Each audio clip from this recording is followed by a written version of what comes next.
Hello everyone, कैसे हो आप सब। उम्मीद है आप सभी ने DFCCIL का फॉर्म भर दिया होगा जिस भी पोस्ट के लिए आप एलिजिबल हो। और अगर आपने अभी तक नहीं भरा तो फॉर्म जरूर भर देना।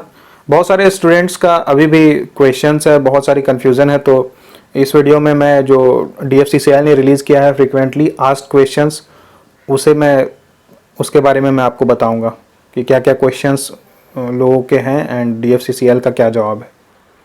पहला क्वेश्चन है, how do I apply A job in DFCCIL। तो यहाँ इन्होंने आंसर दिया है कि जो रिक्रूटमेंट नोटिसेज है वो आएंगी एम्प्लॉयमेंट न्यूज़, रोजगार समाचार और public division government of India की जो ऑफिशियल वेबसाइट है वहाँ पे, DFCCIL की वेबसाइट है वहाँ पे। तो वहाँ से आप जाके जो विद इन वैलिडिटी पीरियड जो रहेगा उसमें आपको अप्लाई करना है, मतलब जो लास्ट डेट रहेगा उसके पहले अप्लाई करना है एंड ऑनलाइन अप्लाई करना होगा। अगला क्वेश्चन है, how do I know about the details of the post for which recruitment is notified. कि पोस्ट के बारे में किन किन पोस्ट के लिए निकली है वो कैसे पता चले। तो जो रिक्रूटमेंट नोटिफिकेशन रहती है उसमें सारे डिटेल्स दिए रहते हैं, पोस्ट क्वालिफिकेशन और जो भी अदर डिटेल्स या रिक्वायरमेंट रहती है वो सारे यहाँ दिए रहते हैं। तो वहाँ से आप जान सकते हो और इसको ऑफिशियल वेबसाइट में भी आप देख सकते हो। नेक्स्ट क्वेश्चन है, how to get application form. Application form कहाँ से मिलेगा। तो यहाँ पे कोई ऑफलाइन प्रोसेस नहीं होता है, ऑनलाइन प्रोसेस होगा। ऑनलाइन DFCCIL की वेबसाइट पे जाना होगा और वहाँ पे जाके आपको अप्लाई करना होगा, सारा रजिस्ट्रेशन वगैरह करना होगा, सारा डिटेल्स डालना होगा, जो भी फ़ोटो वगैरह जो चाहिए वो अपलोड करना होगा और उसके बाद फिर आप इसे अप्लाई कर सकते हो। और यहाँ पे एक और चीज़ है कि अगर आप चाहो तो जैसे यहाँ मेंशन्ड है, candidates applying for more than one post has to submit separate application form. मतलब आप चाहो तो एक से ज़्यादा पोस्ट के लिए जिसमें भी आप एलिजिबल हो अप्लाई कर सकते हो। जैसे कि अभी निकला हुआ है एग्जीक्यूटिव एंड जूनियर एग्जीक्यूटिव में जो रिक्वायरमेंट है वो दोनों में सेम है। OP एंड BD के लिए मैं बात कर रहा हूँ तो दोनों में रिक्वायरमेंट सेम है, तो उसमें आप दोनों में अप्लाई कर सकते हो। लेकिन यहाँ पे एक कंडीशन दिया हुआ है कि एप्लीकेशन फॉर्म तो आपको अलग सबमिट करना ही है, फीस तो देना होगा दोनों के लिए अलग से। However he may be doing so at his own risk as schedule of examination में कोइंसाइड। मतलब जो दो पोस्ट है उसका हो सकता है कि ये लोग जो उसका एग्ज़ाम का डेट हो वो सेम रख दे या सेम टाइम रख दे, तो कुछ भी हो सकता है। लेकिन फिर भी अगर आप जितने भी पोस्ट के लिए एलिजिबल हो आप सब के लिए अप्लाई करना, क्योंकि कहाँ पे जॉब लग जाए आपको पता नहीं है। और दूसरी बात है कि अगर सिलेबस सेम है तो अप्लाई करने में कोई दिक्कत नहीं है। इवन अगर ऐसा होता है कि सेम डे सेम टाइम पे अगर दो डिफरेंट पोस्ट के लिए आ जाता है, अगर मान लो सेम डे कंडक्ट हो रहा है, तो फिर आप ये कर सकते हो कि जो उसमें आपने जिस एग्ज़ाम के लिए बेटर प्रिपरेशन किया है उस एग्ज़ाम को आप जाके दे सकते हो। नेक्स्ट है, is there any laid down format for caste certificate. Caste certificate के लिए कोई पार्टिकुलर फॉर्मेट है। तो जो प्रोफॉर्मा होता है जो सर्टिफिकेट का, कास्ट सर्टिफिकेट, PWD सर्टिफिकेट का, वो सारे जो रिक्रूटमेंट नोटिस हैं उसमें साथ में नीचे में अगर आप देखोगे लास्ट के 3-4 पेजेस हैं वहाँ पे सारे दिए हुए हैं। इसके अलावा अगर आपने जैसे अगर जो गवर्नमेंट का होता है, सेंट्रल गवर्नमेंट या स्टेट गवर्नमेंट का भी जो प्रोफॉर्मा होता है उससे भी आप यूज़ कर सकते हो, कोई प्रॉब्लम नहीं होगी आपको। OBC नॉन क्रीमी लेयर के कैंडिडेट्स की बात करें तो एक हर साल एक सेंट्रल लिस्ट जारी की जाती है।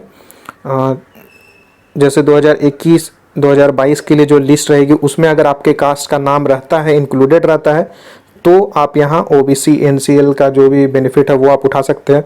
और किस ईयर का सर्टिफिकेट चाहिए तो यहाँ मेंशन किया हुआ है 3 प्रीसीडिंग फाइनेंशियल ईयर्स। मतलब अगर आपके पास 2018-19 या 2019-20 या 2020-21 किसी भी ईयर का अगर आपके पास बना हुआ है OBC का सर्टिफिकेट तो आप यहाँ अप्लाई कर सकते हो, उसे आप सबमिट कर सकते हो। लेकिन EWS कैंडिडेट्स के लिए यहाँ मेंशन किया हुआ है कि जो रिक्रूटमेंट अभी निकली है, रिक्रूटमेंट नोटिस फॉर 2021, इसके लिए 2021 का आपके पास रहना चाहिए। तो 2020 से 2021 का जो फाइनेंशियल ईयर है इसमें ही आपका जो अगर सर्टिफिकेट बना हुआ होगा किसी भी मंथ का तो ही यह वैलिड रहेगा, अदरवाइज आप EWS कैटेगरी में अप्लाई नहीं कर सकते हो। नेक्स्ट क्वेश्चन है, what care I should take while filling up the application form.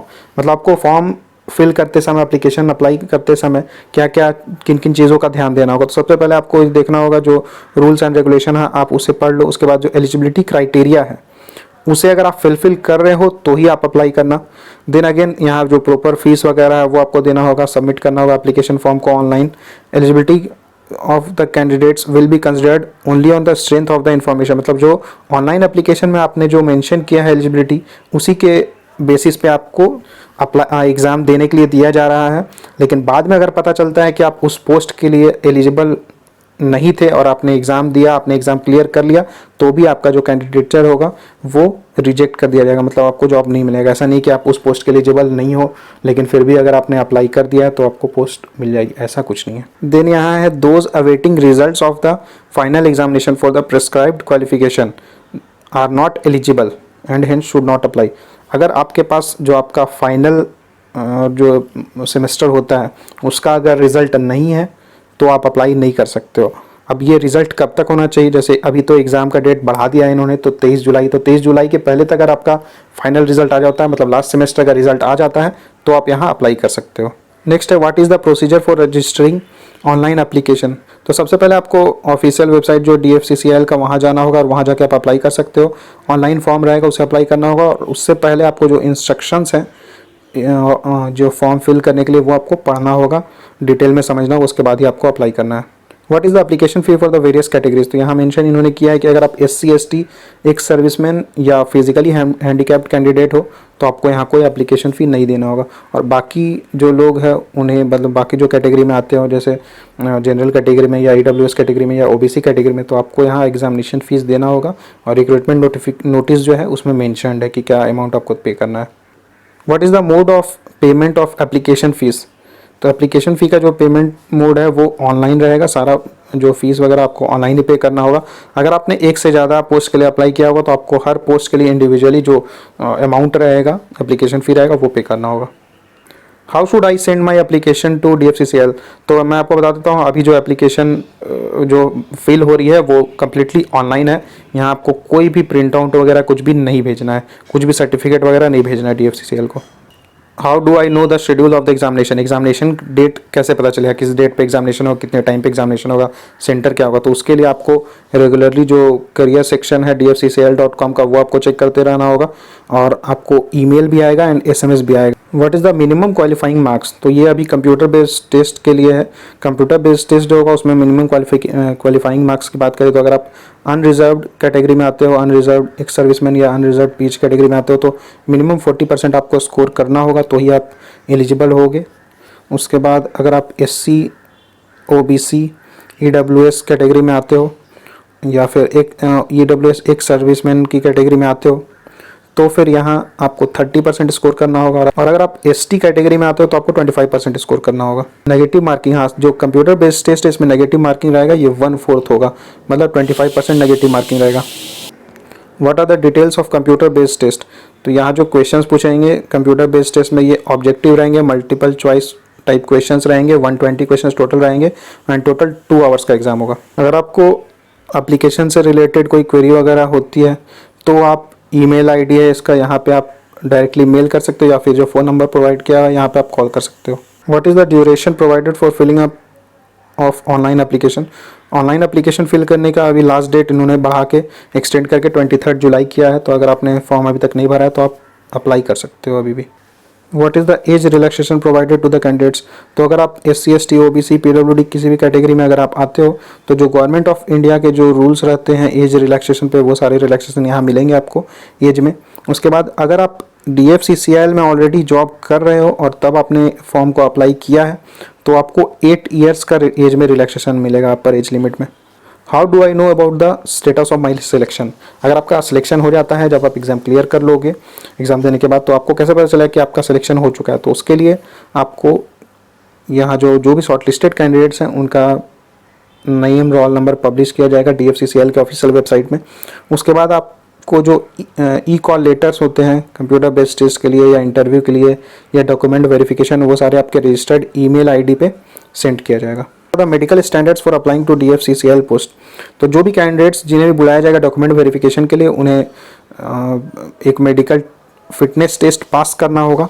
And यहाँ पे जो, क्योंकि ये मेडिकली फिट होना चाहिए, जो भी ड्यूटीज़ जिस भी जॉब के लिए आपने अप्लाई किया है उसके लिए जो भी रिक्वायरमेंट होगा A1 A2 B1 B2 जो भी स्टैंडर्ड्स उन्होंने मेंशन किया है मेडिकल स्टैंडर्ड्स, उसे अगर आप फुलफ़िल करते हो तो ही आप यहाँ आपको जॉब मिलेगी, अदरवाइज़ आपको जॉब नहीं मिलेगी, आप इनएलिजिबल हो जाओगे जॉब के लिए। अगर आप इस मेडिकल टेस्ट को समझना चाहते हो तो जैसे कि आपको पता है DFCCIL रेलवे की PSU है, तो यहाँ पे जो भी इंडियन रेलवे के जॉब्स में जो अप्लाई होते हैं मेडिकल स्टैंडर्ड, वहीं यहाँ पे अप्लाई होंगे। आप चाहो तो www.indianrailways.gov.in में जाके जो चैप्टर 5 में मेंशन्ड है इंडियन रेलवे मेडिकल मैनुअल, वहाँ जाके आप सारे को पढ़ सकते हो और स्टडी कर सकते हो। बहुत सारे लोग अभी पूछते हैं कि अगर उनकी कुछ सर्जरी वगैरह हुई है, लेजिक सर्जरी हुई है, लेकिन उनकी आँख परफेक्ट हो गई है, 6/6 हो गई है, तो क्या आप अप्लाई कर सकते हो? तो यहाँ आप देखो कैंडिडेट्स, यहाँ मेंशन्ड है candidates who have undergone LASIK surgery और any other surgery procedure to correct refractory error are not eligible for the post having medical standards A1 A2 B1 and B2। Clearly mentioned है कि अगर आपने LASIK surgery की है, कराई है, तो आप यहाँ जो A1 A2 B1 B2 है इस मेडिकल स्टैंडर्ड में आप अप्लाई नहीं कर सकते। लेकिन अगर जैसे यहाँ A3 मेंशन नहीं है, तो जिस भी पोस्ट पे अगर मेंशन होगा A3 मेडिकल, तो वहाँ उस पोस्ट पे आप अप्लाई कर सकते हो, इवन अगर आपकी लेजिक सर्जरी हुई है। अगला क्वेश्चन है whether alternative employment is provided in case a candidate fails the medical test. जैसे अगर आपने जो इनका जो ऑनलाइन एग्जाम है उसे क्लियर कर लिया, लेकिन अगर इनके मेडिकल टेस्ट में अगर आप फेल हो जाते हो, तो आपको क्या दूसरा कोई एम्प्लॉयमेंट मिलेगा, कोई दूसरी जॉब मिलेगी? तो इसका आंसर इन्होंने लिखा है नॉट, मतलब नहीं मिलेगी। अगर आप मेडिकल स्टैंडर्ड्स को फुलफिल करते हो, टेस्ट को क्वालिफाई करते हो, तो आपको जॉब मिलेगी। अगर आप मेडिकली अनसुटेबल हो जाते हो तो आपको कोई जॉब नहीं मिलेगी। When is the verification of eligibility condition undertaken. जो एलिजिबिलिटी क्राइटेरिया इन्होंने मेंशन किया उसका वेरिफिकेशन कब होगा? तो जब आप एग्जाम को क्लियर कर लोगे, उसके बाद आपको डॉक्यूमेंट वेरिफिकेशन के लिए बुलाया जाएगा, जहां आपको सारे ओरिजिनल डॉक्यूमेंट्स लेकर जाना होगा और वहां पे चेक किया जाएगा सारे डॉक्यूमेंट्स को थॉरोली कि आप जो भी रिक्वायरमेंट, जिस पोस्ट में आपका सिलेक्शन हुआ है उसके लिए जो एलिजिबिलिटी क्राइटेरिया था वो आप फुलफिल करते हो या नहीं। अगर आप फुलफिल करते हो तो ठीक है, एलिजिबिलिटी क्राइटेरिया आप फुलफिल नहीं करते हो डॉक्यूमेंट वेरिफिकेशन के टाइम पे, तो आपको रिजेक्ट कर दिया जाएगा। लेकिन अगर ऐसा होता है कि आपको अपॉइंट कर लिया गया और बाद में पता चला कि जो एलिजिबिलिटी क्राइटेरिया कंडीशन थे उससे आप फुलफिल नहीं करते हो, तो इवन अगर आप जॉब कर रहे हो तो भी आपको रिमूव कर दिया जाएगा। What documents are required to be brought during document verification. तो यहाँ पे आपको सारे ओरिजिनल सर्टिफिकेट्स ले जाने होंगे, जैसे जो भी आप जिस भी कास्ट कैटेगरी में आते हो वो कैटेगरी के सर्टिफिकेट्स, देन मेडिकल सर्टिफिकेट होना चाहिए अगर कोई PWD कैटेगरी में आते हैं उनके लिए, देन डिस्चार्ज सर्टिफिकेट होना चाहिए अगर एक्स सर्विसमैन कोई है तो उनके लिए, एज सर्टिफिकेट होना चाहिए। एज सर्टिफिकेट में आपका जो 10th का जो पास आउट सर्टिफिकेट होता है वो आप ले जा सकते हो। क्वालिफिकेशन सर्टिफिकेट्स में जो भी आपने किया है, जैसे 10th 12th graduation ITI diploma, जो भी आपके पास सर्टिफिकेट्स है वो सारे आपको ओरिजिनल ले जाने होंगे। देन NOC रिक्वायर्ड एक होगा, वो उनके लिए है जो ऑलरेडी जॉब कर रहे हैं, उसके बारे में आगे देखेंगे। Who should bring the no objection certificate. No objection certificate किनको ले जाना होगा?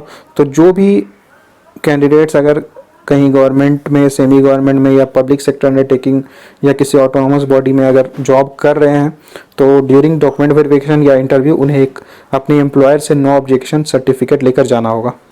और जो भी एम्प्लॉयज़ ऑलरेडी DFCCIL में वर्क कर रहे हैं और उन्होंने अप्लाई किया है और वो क्लियर कर लेते हैं, तो उन्हें NOC कोई देने की ज़रूरत नहीं है, लेकिन उन्हें डॉक्यूमेंट वेरिफिकेशन या इंटरव्यू जिस भी चीज़ के लिए बुलाया गया है तो उन्हें विजिलेंस एंड DAR क्लियरेंस जो होता है वो लेकर जाना होगा। ये बहुत इंपॉर्टेंट है।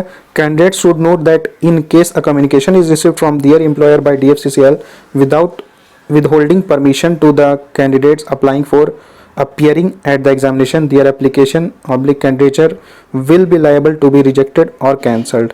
तो अगर आप जैसे ऑलरेडी अगर किसी PSU में या किसी गवर्नमेंट जॉब में, स्टेट गवर्नमेंट में अगर आप जॉब कर रहे हो, बैंक में जॉब कर रहे हो और फिर आप यहाँ पे इसके एग्ज़ाम को क्लियर कर लेते हो और डॉक्यूमेंट वेरिफिकेशन के बुलाया जाता है, तो आपको NOC ले जाना बहुत ज़रूरी है। क्योंकि अगर बाद में ये इन्फॉर्मेशन अगर DFCCIL को मिलती है कि जो आपके प्रीवियस एम्प्लॉयर जो थे उन्होंने परमिशन नहीं दी थी जॉब के लिए, या अगर वो कुछ ऐसा कम्युनिकेशन रिसीव होता है कि परमिशन आपको नहीं दी गई है, तो हो सकता है आपका जो कैंडिडेचर है, मतलब आपका जो ये जो है उसे रिजेक्ट कर दिया जाए, आपका एप्लीकेशन रिजेक्ट कर दिया जाए, या आपने अगर क्लियर भी किया है तो आप इनएलिजिबल हो जाओगे उस पोस्ट के लिए। Can candidates who have completed diploma degree courses through lateral entry apply.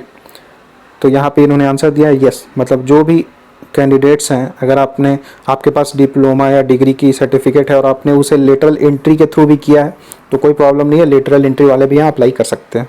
Next question is computer based aptitude test is conducted for which category. Oblique post of DFCCIL। तो computer based aptitude test CBAT जो होता है psycho test होता है, ये केवल executive post के लिए है, ऑपरेशंस एंड BD के पोस्ट के लिए अगर आपने अप्लाई किया है एग्जीक्यूटिव में। बहुत सारे लोगों का क्वेश्चंस रहता है कि ज्वाइनिंग के बाद पोस्टिंग कहाँ होगी, तो यहाँ पे वही इसी क्वेश्चन का इन्होंने आंसर दिया है, where will a candidate be posted after joining. तो आंसर है एनीवेयर ऑन DFCCIL। जहाँ पे DFCCIL के प्रोजेक्ट्स चल रहे हैं, स्टैब्लिशमेंट है या ऑफिसेज है, हेड ऑफिस हो सकता है या जो दिल्ली का हेडक्वार्टर हो सकता है, कहीं भी आपको पोस्टिंग मिल सकती है। नेक्स्ट क्वेश्चन है, what are the minimum marks required for qualifying the computer based aptitude test. तो ये जो CBAT या साइको टेस्ट है उसे क्लियर करने के लिए कितना मार्क्स चाहिए, तो मिनिमम मार्क्स इन्होंने दिया है, मिनिमम T स्कोर जो होगा वो 42 मार्क्स होना चाहिए। जो सारे जितने भी टेस्ट होंगे उसमें आपको स्कोर इतना करना होगा, मिनिमम 42। आप किसी भी कैटेगरी में हो, SC ST OBC PW किसी कैटेगरी में आते हो, अगर आप इतना T स्कोर आपका होता है 42 मार्क्स का तो ही आप क्वालिफाई कर पाओगे। Will a candidate be allowed to give the computer based aptitude test in any regional language. तो आंसर है no, only English and Hindi language में क्वेश्चन सेट किया जाएगा। How is the merit list determined amongst the candidates who have appeared for computer based aptitude test. तो यहाँ पे already पिछली videos में भी मैंने बताया हुआ है कि एग्जीक्यूटिव ऑपरेशन BD के लिए साइको टेस्ट होगा, और जो कंप्यूटर बेस्ड टेस्ट है उसका 70% वेटेज दिया जाएगा एंड 30% वेटेज दिया जाएगा आपका जो कंप्यूटर बेस्ड एप्टीट्यूड टेस्ट यानी कि जो साइको टेस्ट है उसका। Where can a candidate look for question pattern for the computer based aptitude test. तो ये जो www.rdso.indianrailways.gov.in इस वेबसाइट पे जाके आपको जाना होगा कैंडिडेट्स कॉर्नर पे, और वहाँ पे कुछ पैटर्न दिए हुए क्वेश्चंस के पैटर्न जो कि साइको टेस्ट में पूछे जाते हैं, तो आप वहाँ जाके चेक कर सकते हो। तो ये सारे थे फ्रीक्वेंटली आस्क्ड क्वेश्चंस। इसमें मुझे लगता है जितने भी आपके क्वेश्चंस वगैरह होंगे, लेटरल एंट्री, लेसिक सर्जरी, ये सारे क्वेश्चंस का जवाब तो इन्होंने दे दिया है। फिर भी अगर इससे रिलेटेड अगर कोई क्वेरी वगैरह हो तो आप मुझे कमेंट करके पूछ सकते हो, और वीडियो अगर अच्छी लगे तो वीडियो को लाइक करना, शेयर करना एंड चैनल को सब्सक्राइब जरूर करना। Thank you.